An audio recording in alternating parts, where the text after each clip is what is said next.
Taking the Myth, your topical, skeptical discussion show. I'm Stephen Knight, and joining me is Iram Ramzan. How you doing? Was that racist? Which bit? The banana bit. I was going for Cockney greengrocer, but yeah, I should have thought about that a bit more, really, shouldn't I? Busting. Thought we had laws about hate speech and stuff. Yeah, well, it depends. I might get away with it in English court, perhaps not a Scottish court.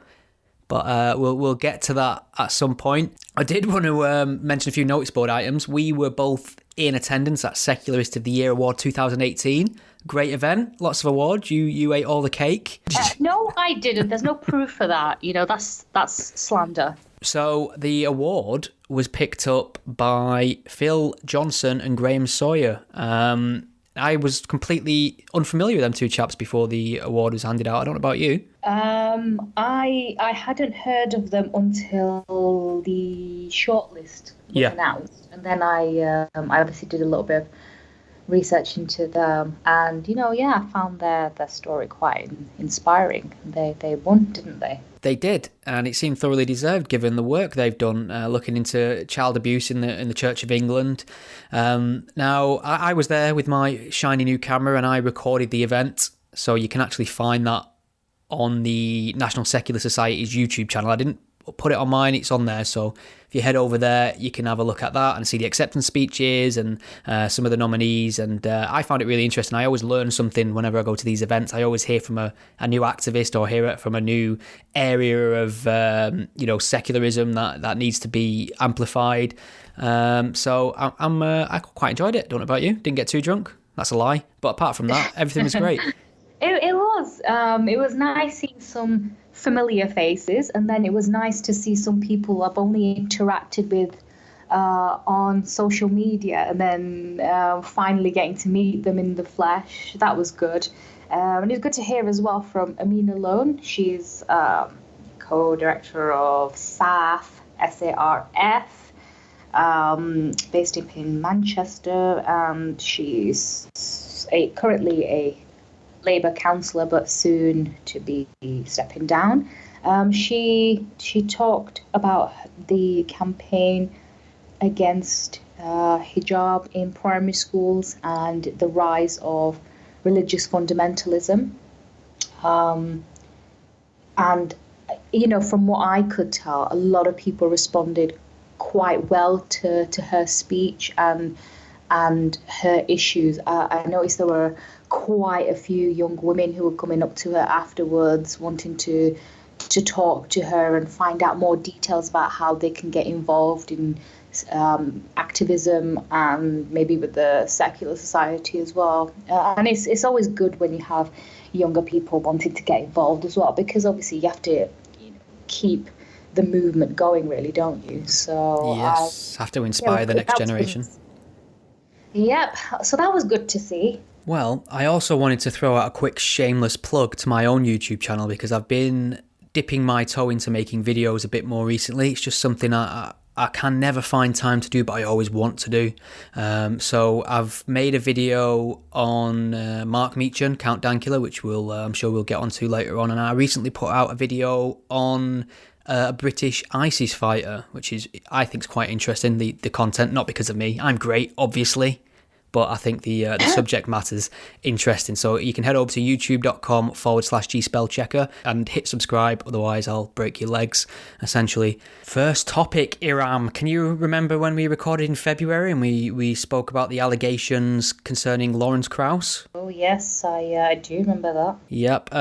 We did say at the time that I suppose one of the positive things about these public accusations is it often inspires more people to come out the woodwork and share their stories and feel comfortable and to basically reveal things that they've kept to themselves for a while, and that's what's happened. It looks like a few more people have come forward, a few more people whose judgment I trust, people like Sam Harris, Jerry Coyne, have concluded. Say again, sorry. I haven't seen Sam Harris's statement on this, just because I've been quite preoccupied. What did Sam Harris say? Sam Harris released an Ask Me Anything podcast about it, and he essentially said that there's enough there now, and he's heard from other sources to suggest that there is truth to these allegations. Jerry Coyne said the same, and I really trust the judgment of these two people. So it just seemed like Lawrence Krauss is somebody who uses his, quote-unquote celebrity status within this atheist community to just try it on with girls in deeply inappropriate ways, and he's basically been shit-canned from most of his speaking events. A lot of organisations have cut ties with him. I think the university he works at has suspended him until further investigation. So it doesn't look good for Lawrence Krauss. And on the back of that, we've had some fresh allegations against the president, or should I say ex-president, of American Atheists, David Silverman. I've interviewed David Silverman. I met him in person at the secular conference we was both at. Don't know if you had a opportunity to speak to him there at all. I spoke to him very briefly. I think because I was co-hosting it, so obviously I had the opportunity to speak to various different guests who were lined up to speak. I didn't have, massive conversation with him or anything. So I don't know. I mean, I think you managed to speak to him for quite some time, didn't you? He joined our circle of people. We was having a drink afterwards, and he was perfectly well behaved and charming. He's got that kind of American bravado. He didn't try it on with you. I can categorically confirm he did not try it on with me, but I didn't seem, there wasn't any moment where I thought he acted inappropriately, so it's not like I could have said, yes, I saw something once and I wish I'd have intervened, because I didn't. But a few people have come forward, and again, the accusations range from forcing himself on someone to having sex with somebody who felt later that they were unable to consent because they were intoxicated, from someone who felt pressured into having sex because they felt it would ruin their future chances within the organisation if they refused.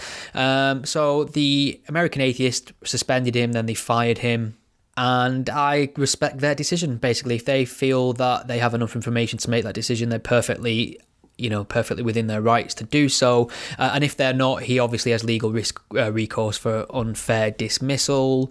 It's worth noting out, on his Facebook page, he says, he's released a post, a statement, and part of it says, "I want to make this perfectly clear. I categorically deny any wrongdoing, legally or ethically. I have not done what I am being accused of in this article." He's referring to the BuzzFeed article that revealed the extent of the allegations. "More than that, I cannot say at this time, for reasons I'm sure you can figure out." Now, I took that to mean that he's instigating legal proceedings. Would you say so? That does, yeah. That sounds like he's planning to challenge these allegations, in a very formal way. So I'm sure we'll hear more in due course. I mean, it's important to point out as well, a lot of people are making a lot of noise about this, and rightly so. That's fine. It's what you'd expect. But there's a lot of hyperbole and comparisons made to the Catholic Church and stuff like that. And, oh my God. Yeah, I've seen that. People trying to make it about the atheist community, whatever that means. Yeah, the atheist scene. Exactly. They're just using it as a way to say, oh, well, see, look at these atheists, And the point to remember is that, whenever you have big organizations, or when you have these conferences where you have people who are really well known, this isn't about, I'm not making a comment on Silverman or even Krauss, but generally what you find is that when someone has a status and has a bit of fame as well, inevitably they will use it to their advantage, and not in a good way. We've seen, look at the whole Me Too movement, Weinstein, Hollywood, all these big, rich, famous people using their power to force people to do something they don't feel comfortable, or that is potentially illegal as well. And, atheist the atheist movement, if you want to call it that, is not immune to it. It's not like, it's as if it's as if, like, I don't know, religious people or those who are against these big atheist speakers and conventions, it's like they seem to think that atheists or even secularists are immune to bad behavior. And then whenever something happens, like, see, well, see what? Well, that there's predators in every type of community and movement. Yeah, I agree. I mean, it's not quite to the extent of the Catholic Church, for one, and second of all, the two highest profile men who have been accused of this, Lawrence Krauss, David Silverman, have had all their opportunities stripped from them. They've been suspended from their posts. Silverman fired, in fact. So it looks like when these things do come to light, the respective bodies and organisations actually take certain action on that. So I'm not sure what else we can do at the moment. I'm not sure if any crime has been committed. And if it has, that's a matter for the police and not a matter for bloggers and the Twitter sphere.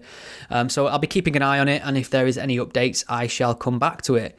But to move on to something far more cheery that's bound not to get us in trouble, might be worth mentioning Enoch Powell and why his name's become relevant this month, Iram. You are getting soft in your old age. I mean, going for all these light and fluffy topics. Yes. So once upon a time, 50 years ago, a conservative politician by the name of Enoch Powell made a very, very famous speech in Birmingham.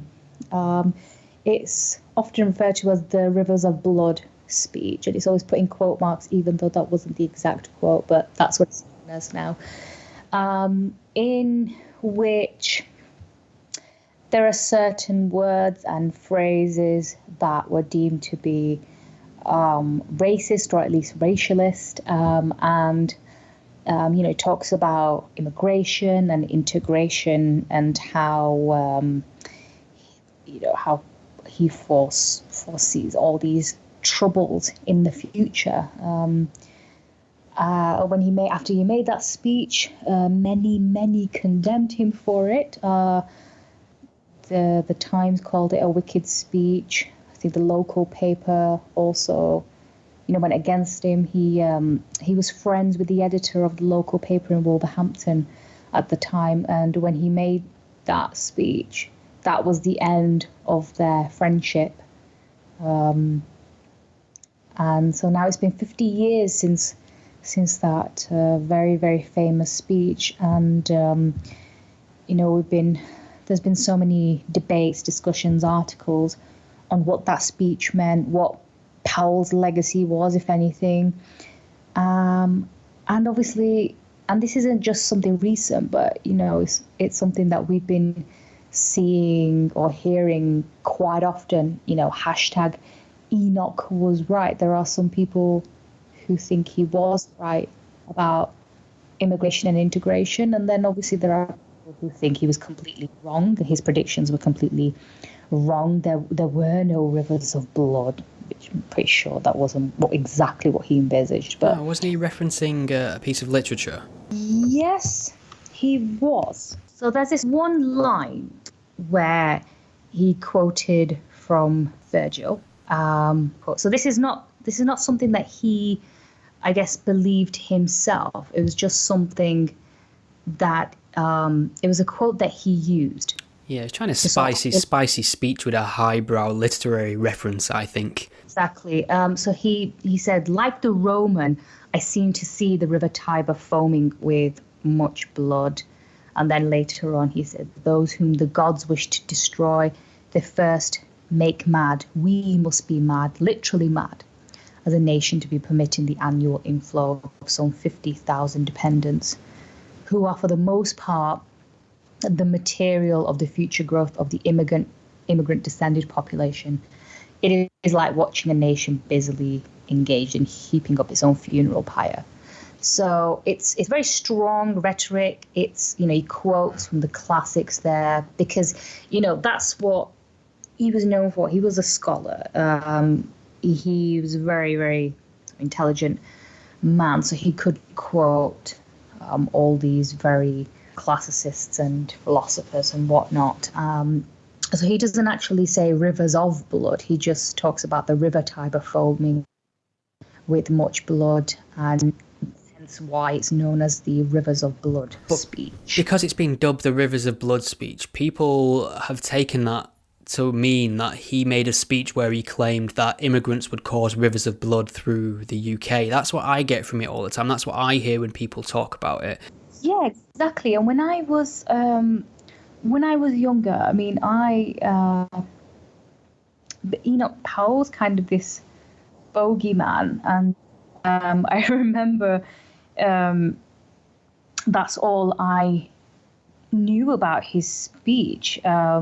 That he foresaw rivers of blood, like because the immigrants and the white native population would just, I don't know, start killing each other. That's all I knew of it. This was before I knew anything about him. That's how I associated Powell. That's all I knew of him because of that. Because obviously I never read into it. I was just told what to think, and then obviously, that really goes on to shape your whole viewpoint, really, doesn't it? Because a lot of people just don't want to. I guess they don't think for themselves. But when a narrative is so entrenched and repeated so often, it's very rare that you'll have people challenging it. I'm not saying right now whether I think Powell's right or wrong, but I'm just saying that narrative you're just willing to believe so readily and not challenge, regardless of what the narrative is. It almost seems like we could do with revisiting it and discussing it and talking about why it is received the way it is, where it is racist, what the implications are, what it meant then, what it means now. Maybe they could arrange some sort of recitation on a popular radio network, for instance, so the general public could listen and analyse a historical document and make up their own mind. Do you think that'd be a good idea? What?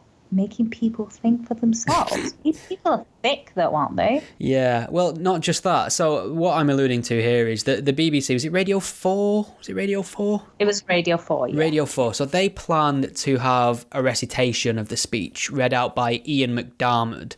And I'm sure my listeners know this, but Ian McDiarmid, I'm not sure if I'm saying that right. He played... Ian McDiarmid. He played the Emperor in the Star Wars movies, and I thought it might just be worth listening to if he does it in the Emperor's voice, maybe. The river Tiber foaming with much blood. That's my best Star Wars Emperor voice. They must be mad. Yes. Yeah. So the BBC announced that they were going to do a kind of piece on this with voices to give it context, to give it narrative, to give opinions, and they were going to have the whole speech read in full by Ian McDiarmid, who also plays Enoch Powell in a stage show, which it just seems like standard. I mean, it seems like a historical piece, really, that shouldn't really cause any controversy, except everybody seemed to lose their mind. And we had all these people shouting it's racist, they're just, they're pushing racist propaganda. And worse than that, we had these kind of middle-class media types warning that by broadcasting this speech again in 2018, it may inspire the common man, as working classes, as mere proles, into acts of racist violence against the closest black person we could find, or the nearest immigrant, as if like words are magic spells all of a sudden, and we're so stupid we can't think for ourselves. And I just found the whole thing very strange. We even had politicians objecting to it. What's your takeaway from this? Do you think that I kind of resent the idea that other people should decide what I can get to hear or not? Yeah, I actually listened to the program on the Saturday. Having just moaned about people deciding what I can and can't listen to, I didn't actually listen to it. But, yeah, but if I could, yes, it's my choice. God damn it! If I wanted to, I could have. Sorry, go ahead. Yeah, I listened to it, because I had no life on a Saturday evening. I gave up dancing to listen to that. God. So I tuned in, and it was really mediocre. It was just so overhyped. I think it was the way Amol Rajan was like, for the first time ever, we will be broadcasting this in full. And it was read by this actor who, for some reason, seemed to think Enoch Powell was South African or slightly Austrian sounding. I don't know, because he thought, because he was racist, let's make him sound foreign. He'll hate that. He'll be, spinning in his grave right about now. That's really strange. It was weird. I think, from what I could tell on Twitter, everyone just found it so distracting.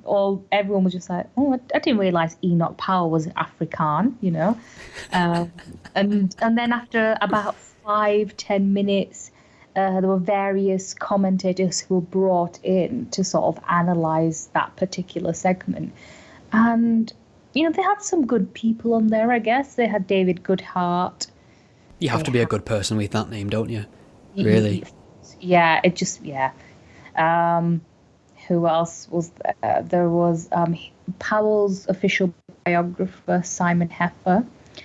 I think he was probably the only one who was more fair on Powell, who didn't see him as this massive bogeyman or racist. The rest of them just, racist, blah. David Lammy was on it, I think. Dr. Shireen Hirsch was supposed to be on it, but then when she heard the BBC, the way it was going to broadcast it, she just objected to it and demanded that her contribution be withdrawn from the programme. Question for you. When you heard it, were you overcome with an overwhelming urge to go and punch the nearest Polish person you could see? That's just like a standard Thursday evening for me. No. Got to do something with your Thursday nights? No, shockingly, I wasn't. I didn't have the overwhelming urge to go punch a coloured person, amazingly. Whatever next? Documentaries on Nazi Germany to be shown on TV? Oh, hang on.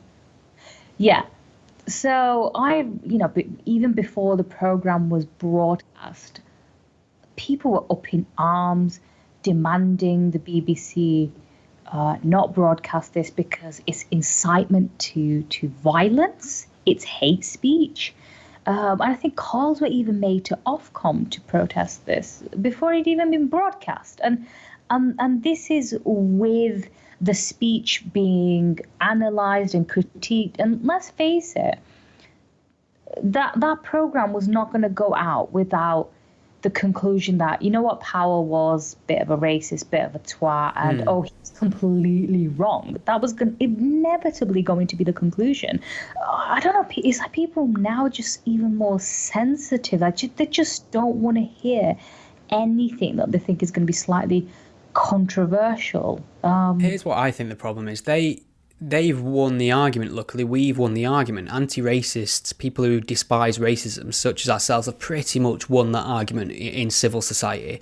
And they then don't realise that rights that are won and good ideas that dominate don't just stay there because you won. You've got to constantly keep reinforcing them. You've got to constantly keep fighting for them. And the only way you do that is to discuss things, put things in context, have a debate, let people hear both sides a lot of the time. And then you can keep reinforcing these things. It's not a case of like achievement unlocked, England's suddenly no longer racist and it'll stay like that. You've got to keep fighting for these things. And the way you do that is by addressing the past, putting it in its context, discussing what we can learn from it, discussing, the failures at the time and why they mustn't be repeated, things like that. And people are just lazy. People have won the cultural war, and they just think they can send an angry tweet, and that's it. That's the maximum amount of engagement they need to have on the topic, and it actually ends up creating more interest. I think more people listen to this speech because of all the controversy around it. Whereas if it just went out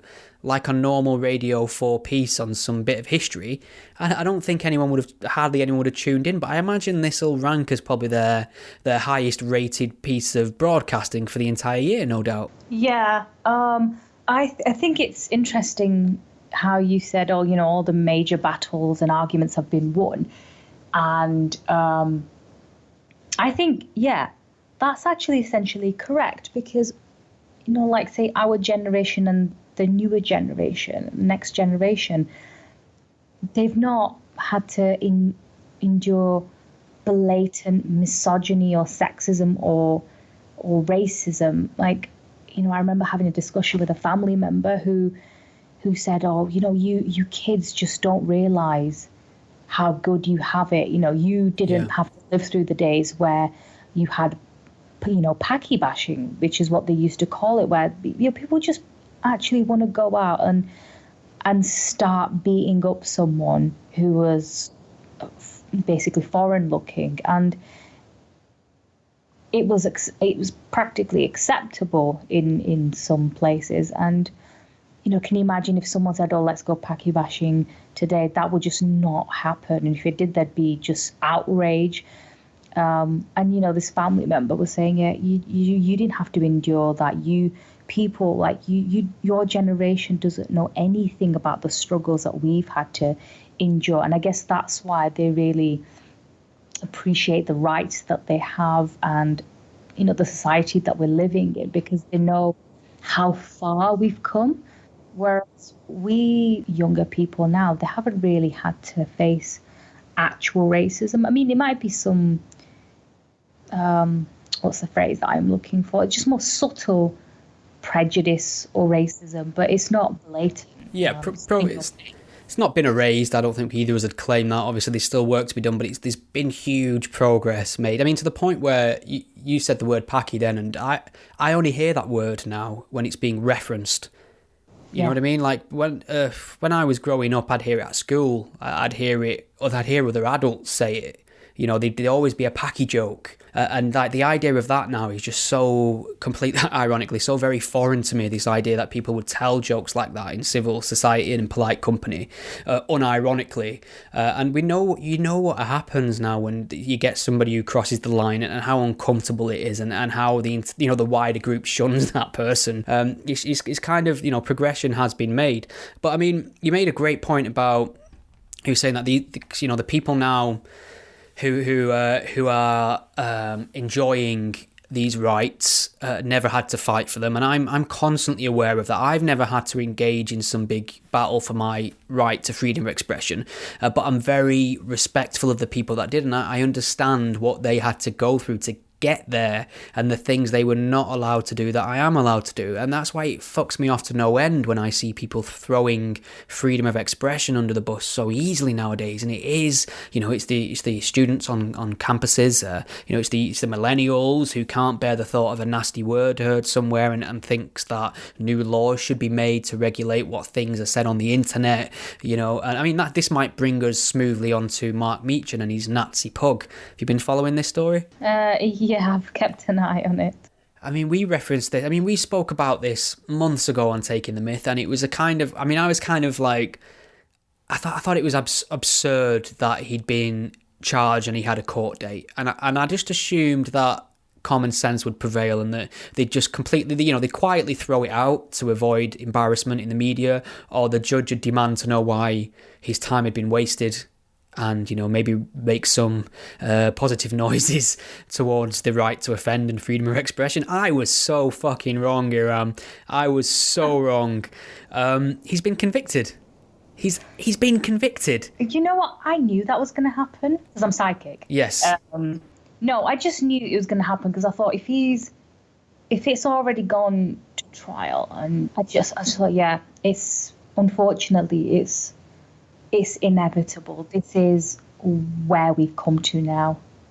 One of my one of my friends used to say before, like a few years ago, oh, I think censorship is going to be a big issue in our time. And I thought, what's he on about? I'm just talking rubbish. And with this whole Nazi Pug trial, Enoch Powell documentary, hoo-ha, and people just wanting to, censor everything or get offended at everything.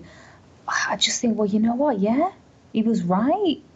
Censorship is becoming really, really bad. I just wonder how bad it's going to get in the next few years. Well, I'll come to that in a second, but just to give the bare bones details, this is a man from Scotland who makes YouTube videos. He's a bit of a shit poster. He's a bit of a stirrer. He seems like he's somebody who wants to provoke, and that's not everyone's cup of tea, and that's fine. But I do think people should be allowed to do that, and then you can choose to ignore them or not. He posted a collection of videos where he teaches his girlfriend's little pug dog how to throw a Nazi salute on command. And the commands were utterances of Sieg Heil or gas the Jews. He'd say gas the Jews and the dog would throw his arm up. And it's amusing to see once or twice. After the third time in this video, you're kind of like, oh, yeah, okay, that's enough. I mean, it's not everyone's cup of tea, and I can kind of see why people would be offended. It's just I don't give a shit. Do you know what I mean? It's like things offend me all the time. I don't want people arrested for it, and when things offend me, especially videos, I stop watching them. Or I leave a comment, or I respond. I just don't understand how. Wait. So the solution is what, to just switch it off? Yeah, but it's the fact that it's been treated as an anti-Semitic hate crime. I'm just trying to think who's being harmed here. This isn't a Nazi propaganda video. No Nazis are watching it and going, "This is our fucking guy, Master Race back in the game." I mean, he's mocking. He's trying to think of the worst possible thing to be, and he settles on Nazi, and then trains his girlfriend's dog, to be a Nazi in order to annoy his girlfriend because his girlfriend thinks this dog is incredibly cute. He's essentially creating a monster to annoy his girlfriend, and there's just so much misunderstanding. Some guy on Twitter was like, he's teaching that dog to hate Jews. Sorry, did you just make that up? I did not. I have evidence. It definitely happened. So he gets sentenced, this Mark Meechan, on the 23rd of April, which is this upcoming Monday. So we're going to actually find out whether a man in the UK is going to go to jail for making a YouTube video where he gets a dog to behave like a Nazi. I keep saying it out loud and wanting to punch something because it's so ridiculous. And one of the most frustrating things to see in response to this is comedians, people in the industry, writers, media types, who are actually making excuses for this decision, or saying things like, well, I don't think he should be jailed, but I don't think he should be convicted, but, and it's just not good enough. Graham Lineham's lost his marbles. Omid Djalali completely gone off the deep end. What the fuck? Omid Djalali can't say fuck all about this. I mean, he's always making Jew jokes on his shows, or just quote unquote offensive jokes about people from different backgrounds. Why is it okay for him to say, oh, what? Is it because he doesn't mention Hitler in any of his jokes? I mean, he might have, but yeah, he's always making really, jokes that are considered offensive. But I mean, for God's sake, it's a joke. Comedy. I thought comedy gives you a certain license to come out with stuff like that. Yeah, so we mention these jokes of Omid's, not because we think he should be punished also, but just to point out the hypocrisy. Why is it okay for him? And he engages in like some very, very rudimentary, stereotypical Jew jokes that are basically Jews are cheap, or, Jews are all about the money, or Jews have big noses. That's the level, basically. And I think he should be allowed to do that. I've no real issue with him doing these things, but for him to do that, but be okay with this guy because, and he said basically, well, it's because he's hanging out. This is another point of it. He's hanging around with people like Tommy Robinson, Paul Joseph Watson of InfoWars, and Sargon of Akkad, aka Carl Benjamin. They're they all have reputations for different reasons. You may or may not like them. I don't really know. I've not really polled my listeners on these individuals. But I mean, you have to ask these people, why is it that he would end up palling with people like Sargon of Akkad, Paul Joseph Watson, and Tommy Robinson? It's basically because anyone who these superhumans, these people who would pass all the purity tests in the mind of these leftist loons, are not fighting for freedom of expression. They're not putting their arm around this Count Dankula and saying, we've got your back, mate. They're nowhere to be seen. So the only people fighting for freedom of expression now are people who, many may or may not like. So it's a sad state of affairs when it's like you have to rely on Tommy Robinson to fight for your right to freedom of expression. It's also like guilt by association. So, because Tommy Robinson has say, jumped on a bandwagon, it's like, see, we were right. That just goes to show you that, he probably is a Nazi sympathizer and he must be found guilty of hate speech. Now, there are all kinds of people who will support something or jump on a bandwagon. That doesn't necessarily make the issue itself wrong. Doesn't necessarily mean it's right either, but it doesn't automatically make it wrong. It's like with the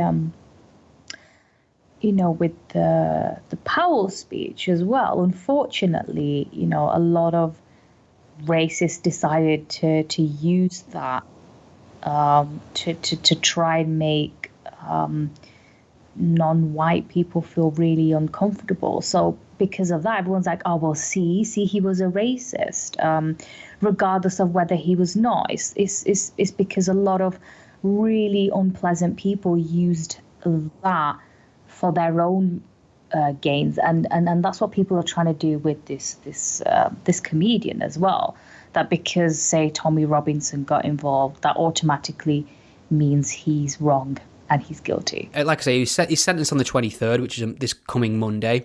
There's going to be a protest march in London from 12 o'clock in the afternoon. They're gathering at Leicester Square, and they start marching from 1 o'clock, and there's like a 20-30 minute route, which concludes on Richmond Terrace, which is directly opposite Downing Street. So I'm going to be there. I'll be there with my camera, capturing the event. I'll try and get some interviews. I'll try and, if there's any people there who I think are a bit dodge joining the march, I'll try and get them, I'll try and put some questions to them. I'll also keep my eye out for any sort of counter protest and try and get them on record, and hopefully it'll be peaceful, and hopefully the point will be made, and hopefully this doesn't end with a man from Scotland going to jail because he made a stupid video where his dog Zeke hails.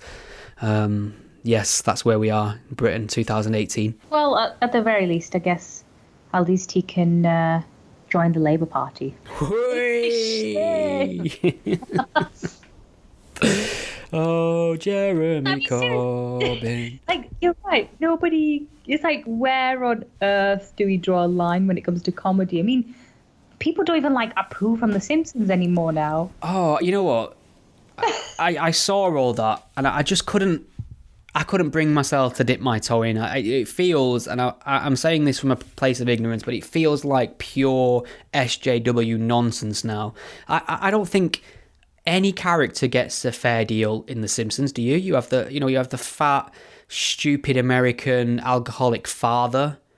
You have the chain smoking shrew aunties. You have the dorky scientist. You have the fat Barney guy. It seems like they're all like certain shades of wrongness and archetypes and stereotypes. I don't understand. I mean, is Apu really that badly represented? He always seems like the sensible guy to me from when I last watched it in 1992. He does. He's quite successful. He has his own shop. His own business. He does. Then he has a hot wife as well. Manners. Thank you. Come again. Yeah, he has a hot wife and about 8 kids. So he's doing all right. He's fertile. Yeah. So.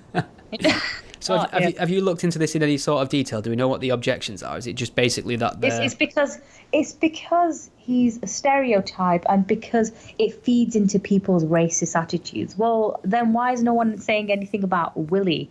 The Scottish groundskeeper, yeah. No one's saying anything about Really? Well, it's the intersectional scorecard again. Brown wins. Brown comes top. True. I think I read an article where someone was saying, "Oh, Apu made it easier for people to start making jokes about corner shops and Indian stereotypes and stuff." And I thought, yeah, but they would have found something anyway. I don't think, I mean, people used to make fun of me when I was in primary school, but I don't think anyone had discovered Apu at that age. So it was just they found any excuse to say something to me. So I can't blame Apu for me being racially abused at school. So people will use anything. I don't see how. Fuck's sake, are we really debating? It's a cartoon as well. It's a comedy cartoon. It's not like, I just don't understand, like, it's not the job of a comedy cartoon to give the best representation of any nation and or ethnicity, race, etc. It's not their obligation to do that. It's not hateful or malicious, and you can guarantee that if he wasn't in that show, they'd just whinge that there wasn't enough representation or diversity in The Simpsons. Oh, God. Oh, fuck's sake. Oof. Yeah, I can't. If these are the big racist arguments of the day, fine, everything's okay. Then I feel quite relieved that this is what we're debating. I bet you know what. Just reminds my uncle's generation of the days when they were packy bashed. Yeah. Who brings it all back? They were beaten up in the streets by packy bashers, but our generation has to put up with Apu.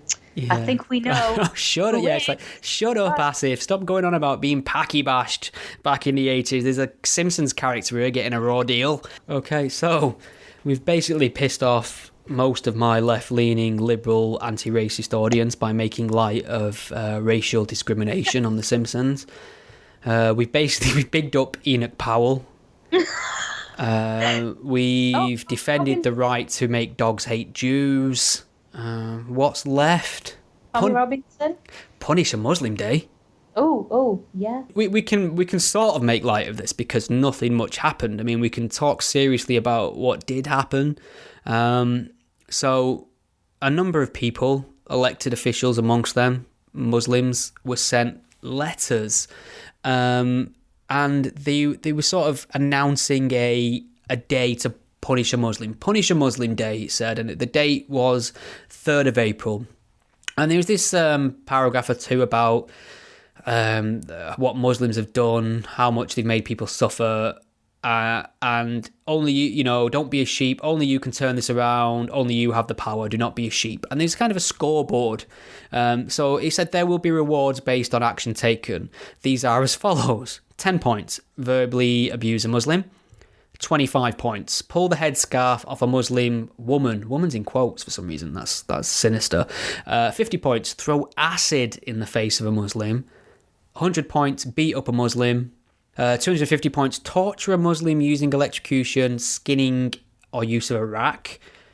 500 points, butcher a Muslim using gun, knife, vehicle, or otherwise. 1,000 points, burn or bomb a mosque. 2,500 points, nuke Mecca. Now, Iram, this may not be the most important point to make here, and I accept that. I fully understand that. But I think nuking Mecca is worth more than 2,500 points. It's worth at least double that. The amount of effort and planning and procurement of nuclear weapons, you know what I mean? I think if you can nuke Mecca, you win, full stop. Yeah, you win the game.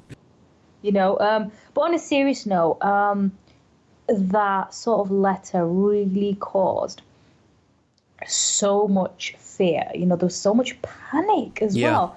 And whoever made it is an absolute wanker. Or I don't know how many people made it, but really they did that and made a group of people so scared of absolutely nothing.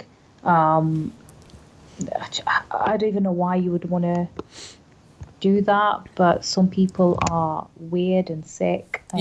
I'm just glad nothing happened. But, I wasn't even expecting anything to happen on that day. And what really annoys me is the response to it, because I have a friend, and she wears a headscarf. So obviously she's very visibly Muslim looking, and she told me that, other Muslims, like say from her mosque, they were telling her, don't go out on this day. Any of the sisters who wear a hijab, hide it, or just don't go out. Just don't go out at all. I thought, what the hell? Like, you're making this worse. Like, you're feeding into people's fears. And this, friend of mine, she probably wouldn't have been scared, but the way they just kept going on and on and on, it probably did make her scared. And it's like whenever we have a terrorist attack, no one in authority says to people, you know what, just hide in your houses, never come out ever again, let the terrorists win. First thing we say is, you know what, just carry on with life. Carry on. Don't let them win. You live your life as normal. And in this instance, we had people say, that people telling Muslims like just to stay at home, as though, what were they expecting? Like people were just gonna randomly start attacking them because of this stupid letter. And this letter had been sent out to Muslim MPs, right? Now, if you want some Muslims to actually be punished, wouldn't you send them to non-Muslim people so they can actually go around and start hurting people? I mean, what the hell was that all about? It just sounds like some moron created it and then just sent it to whoever, or I don't know. Terrible planning. I don't think this is going to catch on as a holiday. I don't think it'll become a bank holiday somehow. There's a few things around this. I mean, first of all, like you say, the fact that this created so much fear is unacceptable. They need to find who's done this, and they need to, make the, bring them to account, hold them responsible for what they've done. For all we know, it could just be one person with a printer, and the reach of this person appeared to be the people they sent the letters to, which were Muslims, which seems like a strange target group to send the letters to if you're trying to encourage violence against Muslims. You wouldn't send them to Muslims, you just send them to the general public. And they sent them to Muslim MPs. Like, I think they got it in their constituency office or parliamentary office, and those details are freely available online. So anyone who's got internet can look up an MP's constituency address and just send a letter to them. So it's not someone who's been stalking Muslims forever. It's just someone with a printer, with internet. Yeah, but I kind of, the hysteria surrounding it and the warnings and the hyperbole, I also resent the fact, again, that the British people are all being treated as racist in hiding, and all it takes is for a letter, which, by the way, we would never have seen this letter. We'd never have heard of this whole Punish a Muslim Day fiasco had the media not ran with it and then advertised the entire thing to the general public. Well done there. That's great work. But this idea that we're just going to say, well, it is Punish a Muslim Day, well, maybe I should head down to the corner shop and beat up my local convenience store clerk. You know what I mean? It's ridiculous. And funnily enough, I don't think anything actually happened, did it? There was no incidents, especially weren't serious enough to make the news if they were. But yeah, like, they try and make it... Okay, no. Yeah, there are genuinely Muslims out there who have been targeted by absolute bigots, and I'm not even denying that. But trying to make it seem as though, it's just normalized that everyone hates Muslims and they want to attack them. I mean, really?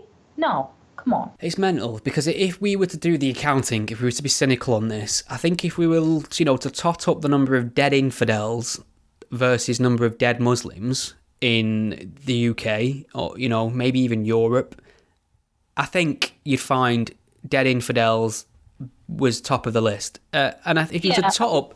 I don't think we should make it like a competition. I know what you're trying to say, that realistically, regardless of what's happened around the world, that, okay, there are some people, if you look online, they'll say really horrible things about Muslim people that, it's just...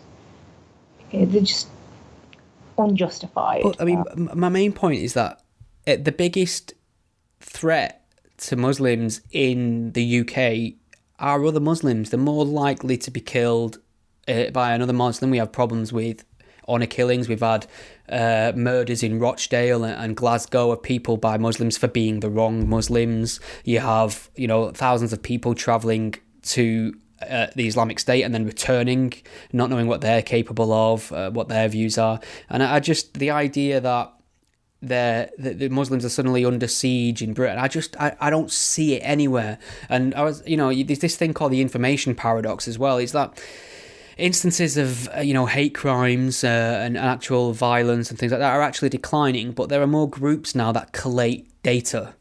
They go looking for instances of transgressions, and it can be anything from an awkward glance on a bus to an offhand comment in a shopping centre, and that's logged as a hate incident, and that goes in their tally, and then they release their figures because they have to have figures to exist. If these groups don't have figures, there is no need for their existence. So they released the statement at the end of the year, Islamophobic attacks, rise 70% or whatever, and it's just not the case, thankfully. And I'm glad of that. I'm proud to live in a nation where we don't attack our minority citizens. It'd be a horrible place to live in if that were true. And if that were true, I'd be one of the first people to protest against it and show solidarity. It just so happens that Europe seems a pretty pleasant place to live for a Muslim, as far as I can see, especially compared to Islamic countries. Especially in this country. I mean, I think people have pointed out, like in certain parts of Europe, they're not particularly welcoming to Muslims. Yeah.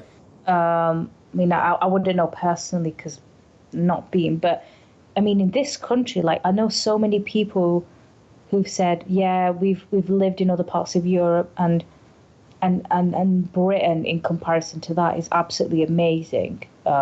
You just don't get that certain type of hostility towards you if you're a Muslim. Here, everyone's tolerant. I mean, it's not perfect, of course. You're never going to eradicate prejudice, racism, bigotry, but I think we have it pretty good here. Yeah, and it is a shame, and it's unacceptable that people genuinely felt fearful for their safety. It's not on at all that. So I really do hope they find out who sent these letters, but I don't think the reaction to them was proportionate, and I think the implications of what people were saying were actually quite absurd, and there just seems to be a victimhood mentality around this whole issue at the moment that just seems to get centre stage every time. I saw people with blue ticks who had quite large followings sharing videos of purported hate crimes, like, look what's just happened, this acid attack's just happened in London on a Muslim woman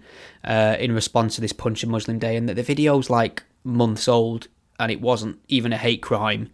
Yeah, I remember seeing another comment like that, and they're talking about acid attacks, but most acid attacks are sort of like gang related, and most of the victims are men, and they're not Muslim. So it's not like even a race thing, from what I can tell. All right, so we've, as well as champion Enoch Powell and mocking Muslim victimhood, anything else? Anything else you wanted to sneak in? We've got some questions on Twitter. Oh, have you got those? I don't know, like Tommy Robinson being banned from Twitter. Do we want to... Yeah, you see, there's never a way to approach the topic of Tommy Robinson without getting some serious stink on you. And I often think maybe I just won't bother. Maybe I'll just ignore it. But, I like to be called a racist and a white supremacist and a fascist and Tommy's best mate. So I suppose we better cover it. Twitter even have been slowly kind of chipping away at his prominence for a while now. They first took his blue tick from him in a very strange move, which, indicates that the blue tick is an endorsement of your political views, not just the fact that you're a public figure, which is a very strange way to go. And then they started suspending him, and then they permanently banned him. And he will claim that the tweet that did it was him reiterating the Quilliam Foundation's report on grooming gangs, 90% of which are Muslim, I think is what he tweeted, and this was the final straw apparently, and Twitter have suspended him. And so that's completely solved the problem of Tommy Robinson now. What Tommy Robinson does and his influence has completely gone because he doesn't have a Twitter account. So we don't have to worry about this problem. The Twitter have single-handedly solved the phenomenon of Tommy Robinson, don't you think? Yay. I mean, I know Twitter's a private company, so I've been saying, well, they have their rules tough. But at the same time, it's not that clear-cut because, yeah, it's technically, a private company, but it's used so widely as a platform, and its rules they're often not clear. They don't, sometimes they suspend some people but allow other profiles to get away with certain comments that they make free. So there's no consistency in how they apply their rules. Majid Nawaz from the Quilliam Foundation, he was sort of having a go at Twitter for this, and obviously everyone was like, oh, well, he would say this because, he's Quilliam and, they're racist, sellout Muslims. But, I think regardless of what you think of his views, should he have been banned from Twitter? I'm not sure, because every time people do that with Tommy Robinson, it's like they turn him into like a free speech martyr, and they don't take away his influence. If anything, it probably just increases it. And it's not stopped him from making videos, not stopped him from speaking his mind. I mean, he made a video quite recently where he said Sadiq Khan, the mayor of London, was, it's not your city, you're the invader. And that was just a stupid thing to do. And that came across as, I don't know, maybe sounding racist or bigoted at least.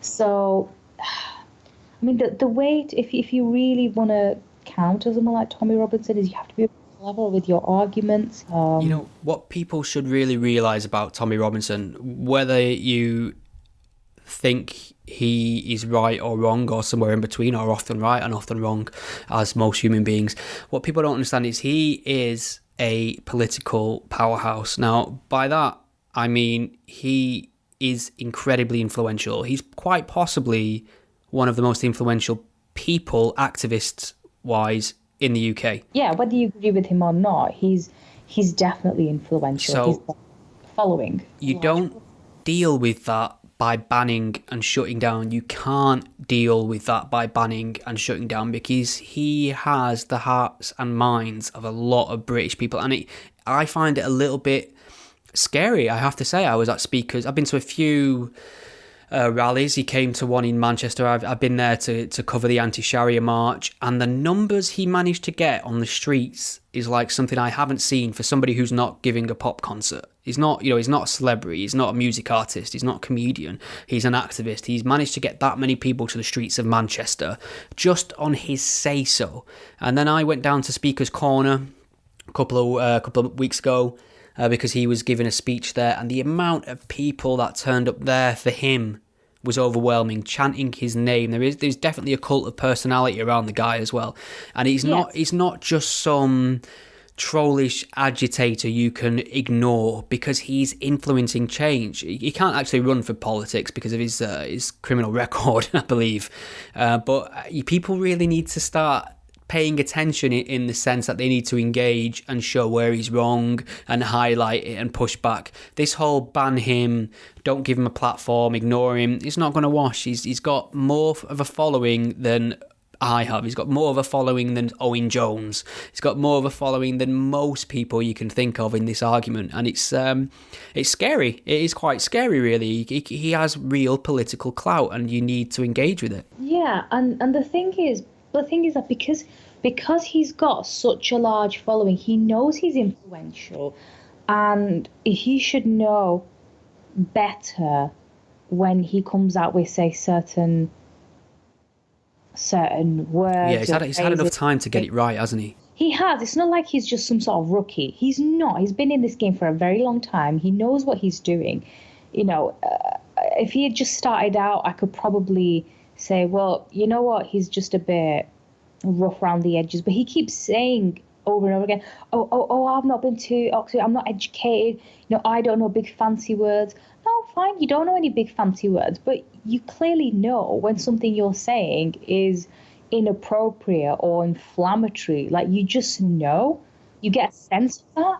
And like, he knows what influence he has. And that's why I just think, like, someone like him had a long time to try and at least polish up his language, not just for the sake of it, but to actually make some real change and difference. But I don't think he is. I think he just has his chip on his shoulder, and he's happy with that, rather than seeing actual change happen, because I don't know what he's done to try and achieve that. Yeah, so I mean, with him saying it's not your country, it's our country, to a British-born Muslim, and you're an invader. Now, he will explain that away, and he has tried to explain it away. But as far as I'm concerned, he shouldn't put himself in a position when he has to explain that away. I don't accept it. It's indistinguishable from far-right rhetoric. Don't put yourself in that position then if you don't believe these things. But I'm in two minds about this as well, because he misspeaks a lot, and people pounce on it, rightly so. But what I find in this anti-Islam activism, it doesn't matter how meticulous you are. So I mean, the ideal for me, I suppose, the standard for somebody who speaks incredibly eloquently, chooses his words carefully, and he's very consistent in how he separates Muslims out. He doesn't generalize, and that's Sam Harris. Sam Harris is one of the most clearest communicators I have ever heard in my life, either written or in person. It's amazing. If I could develop speaking skills as well as anybody, it'd be Sam Harris, because it doesn't seem like there's a wasted word.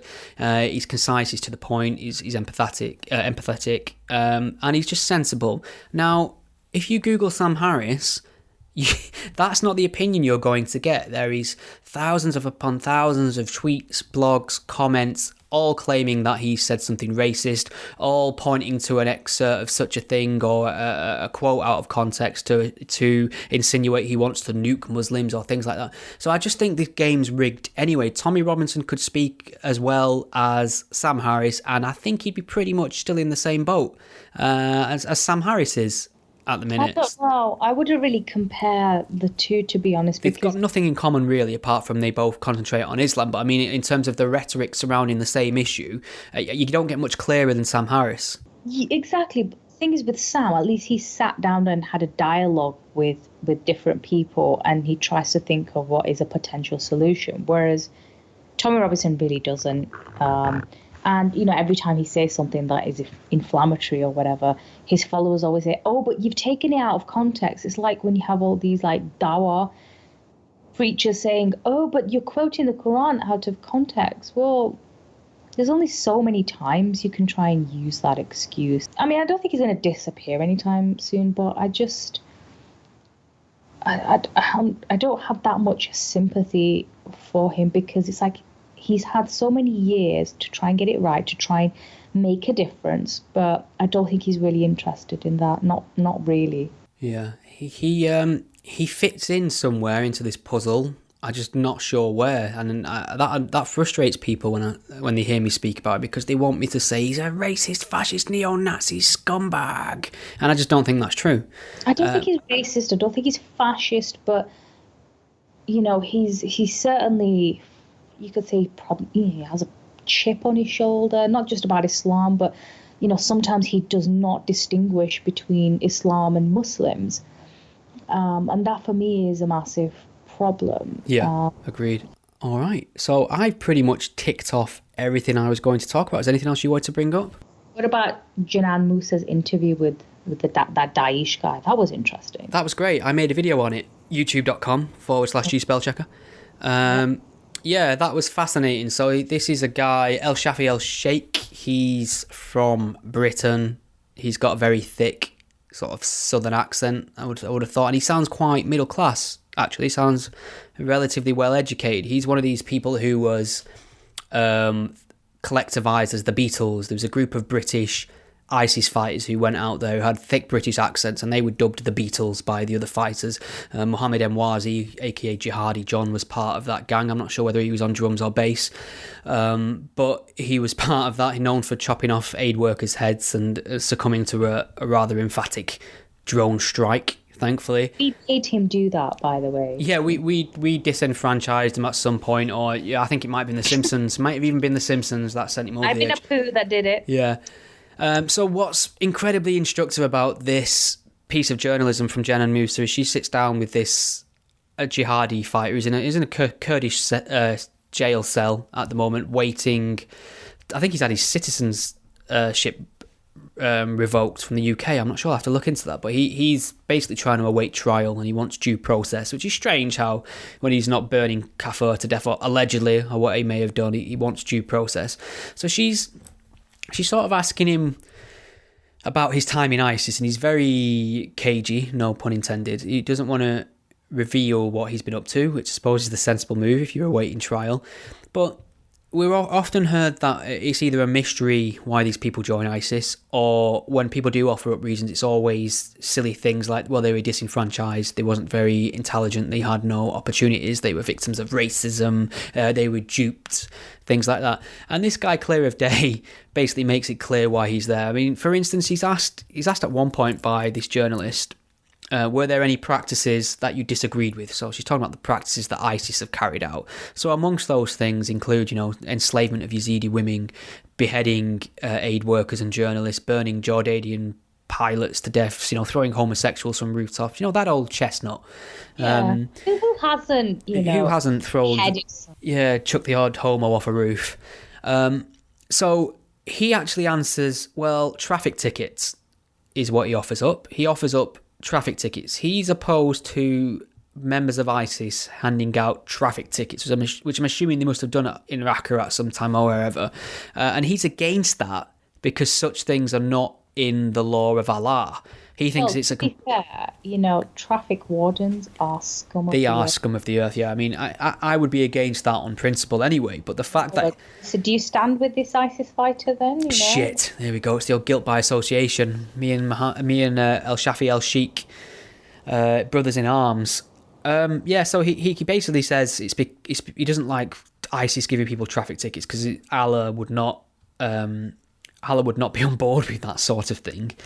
And he's asked why did he join ISIS. He said, well, when he became a Muslim, he realised there were obligations to the faith and to his Muslim brotherhood. So he's explicitly telling us why he's doing what he's doing. We're not saying all Muslims feel this way. Far from it. Most of them don't, but some do, and we need to acknowledge the ideological component rather than looking elsewhere and making excuses for them. What I found interesting in that interview was how he just did not look at this journalist throughout their interview. He just talks like, she's not even there, she's not even worth looking at, which just goes to show his contempt for women, or women who aren't hijabbed up or covered up or anything.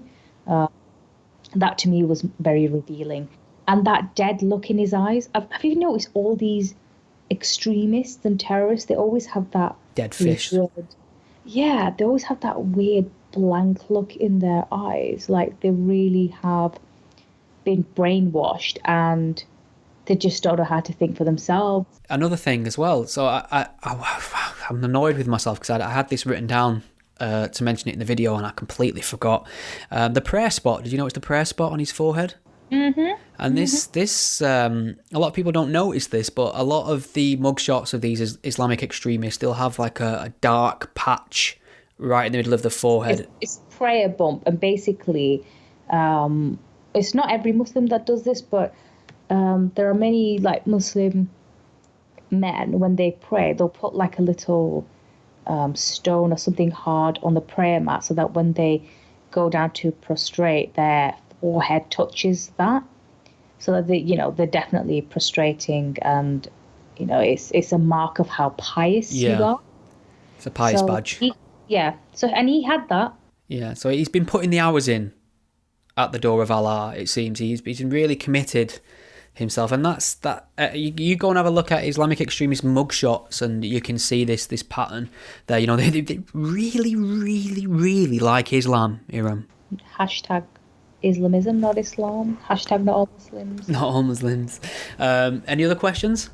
Mr. Rager at the _real_rage class. Thoughts on the Sam Harris Ezra Klein podcast? Oh, that was infuriating. Now, obviously, I've not heard that, so I don't know. The question is, do you think Ezra may have made any helpful points when he talks about Sam being a bit hypersensitive to perceived attacks in the media?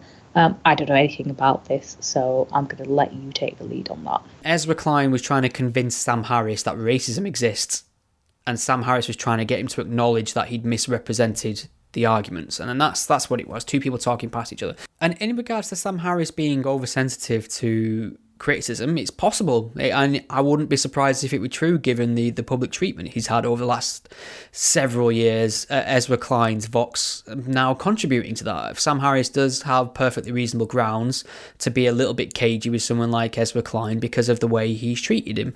Sam Harris has now been put on the SPLC Centre's Hate Watch website because of this. So I imagine he's got cause to be a little bit pissed off. Yeah, I mean, don't forget, there are people there online, I'm not going to even name them, but you always have these people who just have it in for these quote-unquote new atheists, basically code for white men. Here's looking at you, Stephen. Yeah, I'm next.